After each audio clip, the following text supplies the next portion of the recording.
Hello friends, you are welcome on Beneath as Science and Tech Awareness Platforms and a very Happy New Year to all of you from Beneath as and our team members. जैसा कि हम लोग अब काफ़ी दिनों के बाद मिल रहे हैं तो आप सभी का फिर से एक बार इस विनीत एस चैनल्स पर वेलकम है। और आज हम लोग देखेंगे वेरिटास और द विंसी मिशंस के बारे में। ये वेरिटास और द विंसी मिशन जो है वो क्या है। तो नासा ने अभी 6 मंथ्स बिफोर ये दो मिशन लॉन्च किए थे for the planet Venus. Venus planets के लिए नासा ने ये दो मिशन लॉन्च किए हैं जिनका नाम है the Vinci and Veritas mission.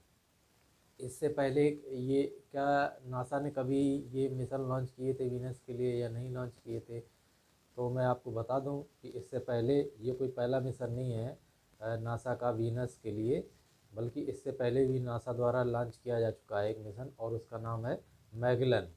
Magellan mission NASA द्वारा लॉन्च किया गया था 1990 में और ये 1994 में कंप्लीट हो गया था। तो वो भी प्लेनेट वीनस की इन्वेस्टिगेशंस के लिए ही था। तो अभी जो नासा ने दो मिशन लॉन्च किए वेरिटास एंड द विंसी, ये भी वीनस प्लैनेट्स के लिए हैं और ये शायद 2026 या 2027 तक इनका जो भी प्रोजेक्ट है ये पूरा हो जाएगा। तो ये मिशंस क्या है मैं इसको बताऊंगा, द विंसी मिशन क्या है और वेरिटास मिशन क्या है।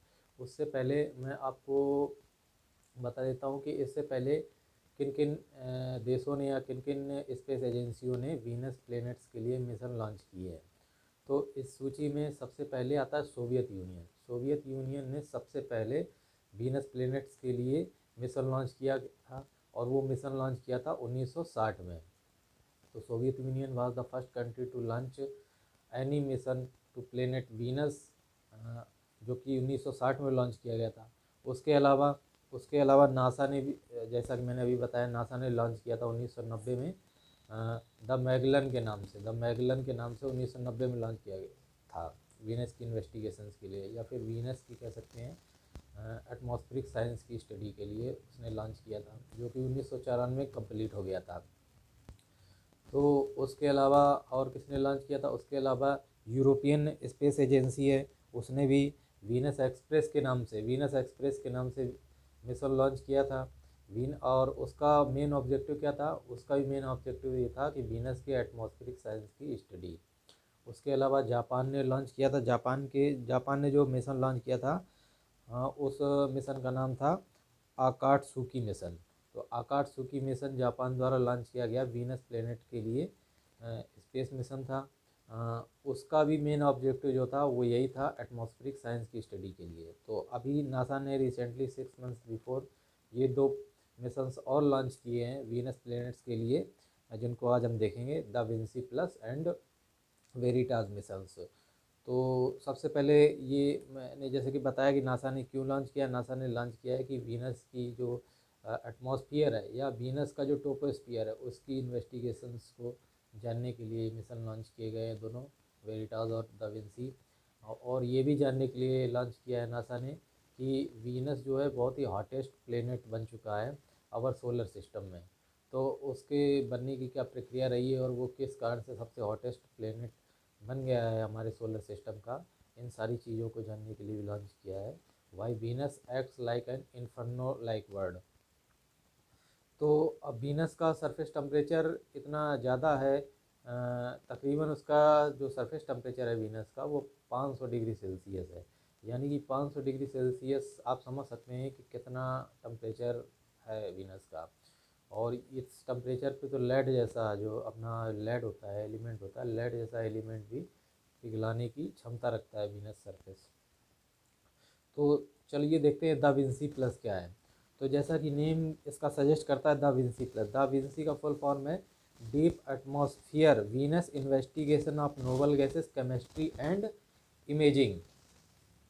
तो मैं आपको बताऊंगा द विंसी प्लस जो मिशन लॉन्च किया है नासा ने वो क्या है कि वीनस के एटमॉस्फेरिक साइंसेस को स्टडी करने के लिए लॉन्च किया है। जबकि इसी के साथ में जो दूसरा मिशन लॉन्च किया है वीनस ने द वेरिटास के नाम से, वो क्या है, वो वीनस की टोपोग्राफी यानी कि वीनस के सरफेस की स्टडी को जानने के लिए किया गया है। तो यही दोनों, इन दोनों में यही डिफरेंस है इन दोनों मिशनों में, कि जो द विंसी प्लस है वो एटमॉस्फेयर की स्टडी करने के लिए है, और जो द वेरिटास मिशन है वो वीनस के सरफेस की स्टडी करने के लिए है। तो द विंसी प्लस के और क्या ऑब्जेक्टिव है? To measure the planet atmosphere to gain insight into how it form and evolve. क्या है कि उसकी इस एटमॉस्फेयर को जानना है कि कैसे उसका वीनस का एटमॉस्फेयर बना है, कैसे धीरे धीरे इवोल्यूशन हुआ है उसके एटमॉस्फेयर में, उसके एटमॉस्फेयर में कौन कौन सी गैसें पाई जाती हैं, किस किस तरह की इनर्ट गैसेस पाई जाती है। जैसे कि हम लोग जानते हैं कि अपने जो भी अपना जो भी एटमॉस्फेयर उसमें सारी इनर्ट गैसेस पाई जाती हैं। तो ऐसे वीनस का भी एटमॉस्फेयर उसमें कौन कौन सी इनर्ट गैसेस पाई जाती हैं, उनका कंपोजिशंस क्या है, and various this types of study को करने के लिए उसने लॉन्च किया। इसके अलावा और क्या है? और क्या है? To determine whether Venus has an ocean. क्या Venus ever had an ocean? To determine whether Venus ever had an ocean. क्या वीनस के पास कभी भी कोई एक ओशियन था, या उसके पास क्या कोई ओशियन पहले के समय में रहा है, जो कि उसका मतलब वाटर धीरे धीरे उसका डिहाइड्रेट हो गया हो, सूख गया हो। तो क्या पहले कभी वीनस के पास कोई एक ओशियन था? या फिर हम ये सिंपली कह सकते हैं कि वीनस पे जो हाइड्रोलॉजी की स्टडी करने के लिए ये इस तरह का वक्त बोला जा रहा है कि क्या वीनस पे कभी पानी के प्रमाण मिले हैं या कोई ओशियन रहा है, इस टाइप की। और इसका तीसरा ऑब्जेक्टिव क्या है? Return the first high resolution images of the planets tesserae geological feature. अब ये टिसेयर जियोलॉजिकल फीचर क्या होता है? ये टिसेयर जियोलॉजिकल फीचर जो होता है, जो कि अपनी कंपैरेटिवली स्टडी करने के लिए किया जाता है अर्थ के साथ। जो अर्थ की टोपोग्राफी है, जो अर्थ के जियोलॉजिकल फीचर है, उसके साथ कंपैरेटिवली स्टडी करने के लिए टिसेयर जियोलॉजिकल फीचर्स का शब्द यूज़ किया जाता है। इसके अलावा अब देखते हैं द वेरिटास, वेरिटास के बारे में। तो वेरिटास का भी जैसा फुल फॉर्म है Venus emissivity radio science InSAR topography and spectroscopy. मैंने जैसे पहले भी आपको बताया कि जो वेरिटास मिशन है वो वीनस की टोपोग्राफी यानी वीनस के सरफेस को स्टडी करने के लिए किया गया है। तो वीनस के सरफेस का कंपोजिशन क्या है, उसकी टोपोग्राफी क्या है, इस तरह की स्टडी जो भी होती हैं सरफेस से रिलेटेड, उन सारी स्टडीज़ को जानने के लिए वेरिटास मिशन लॉन्च किया गया। तो ये क्या क्या करेगा? This mission will map the planet surface to understand its geological history and investigate how it developed so differently than Earth. ये क्या करेगा? वीनस की टोपोग्राफी को स्टडी करेगा और ये फाइंड आउट करेगा कि ये किस तरह से पृथ्वी की जो टोपोग्राफी है उससे किस तरह से भिन्न होकर ये धीरे धीरे इवॉल्व हुआ है, धीरे धीरे डेवलप हुआ है। उसके अलावा वेरिटास मिशन क्या करेगा? It will use a form of radar to chart surface elevations and discover whether volcanoes and earthquakes are still happening. ये क्या एक रेडार की मदद से एक चार्ट को तैयार करेगा, और वो चार्ट क्या बताएगा? वो चार्ट बताएगा कि अभी क्या मतलब करेंटली कोई वोल्कानो या अर्थक्वेक वहाँ पे कंटिन्यू है वीनस के सरफेस पे या नहीं। तो इस तरह की सारी जानकारियों को फाइंड आउट करेगा। तो चलिए देखते हैं वीनस के बारे में।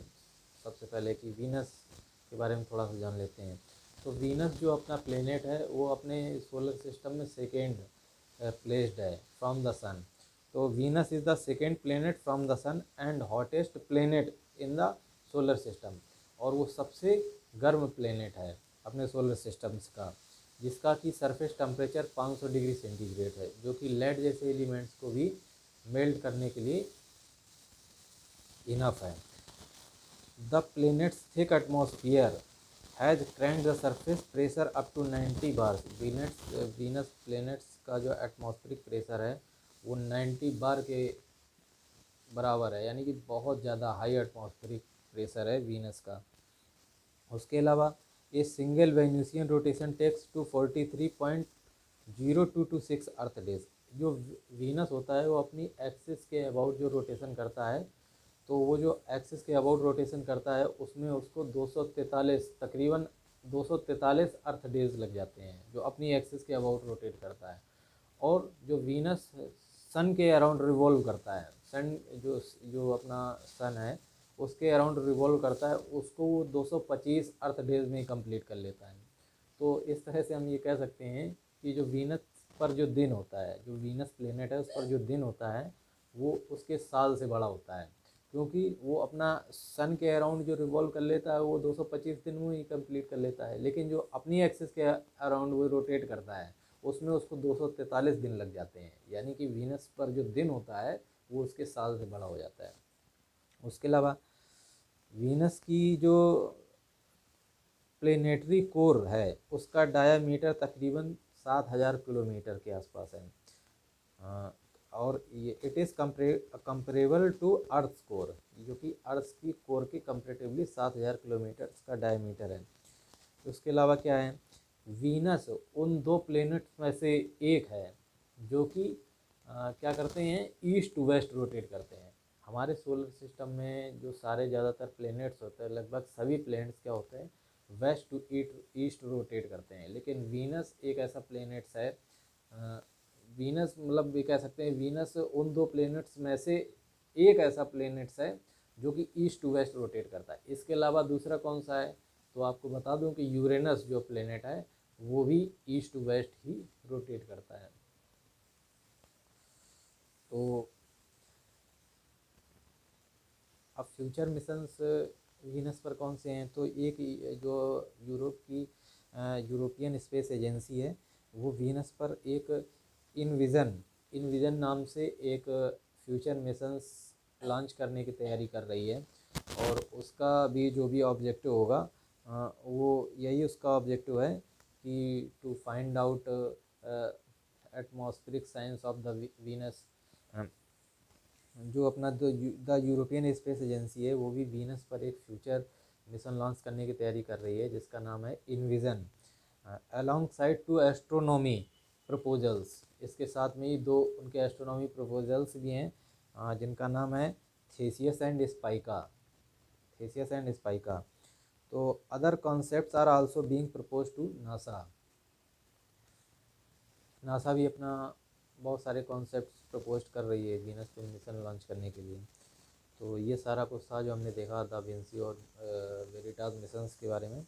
इसके अलावा मैं एक इंटरेस्टिंग चीज़ आपको बता देता हूँ कि जो एस्ट्रोनॉमर्स हैं वो क्या कर रहे हैं, उनका कहना है कि वीनस पर जो क्लाउड्स हैं, जो वीनस के एटमॉस्फेयर में जो क्लाउड्स हैं उसमें लाइफ सस्टेनिंग एविडेंसेस पाए गए हैं, यानी कि वीनस के एटमॉस्फेयर में जो क्लाउड्स हैं उस पर बहुत सारे ऐसे एविडेंसेस पाए गए हैं जिनकी मदद से लाइफ एग्जिस्ट कर सकती है। तो आगे चल के ये और प्रूव होगा कि हम वीनस के क्लाउड्स पर रह सकते हैं कि नहीं रह सकते हैं। So it's all about the missions of da Vinci and Veritas. उम्मीद करता हूँ ये जो करंट टॉपिक था वेरिटास और द विंसी मिशंस के बारे में आप सबको बहुत अच्छा लगा होगा। तो चैनल्स को लाइक एंड सब्सक्राइब कीजिए ज़्यादा से ज़्यादा, ताकि हम अगर नेक्स्ट कोई भी टॉपिक बनाएं तो आप उसको जल्द से जल्द जान सकें। ओके।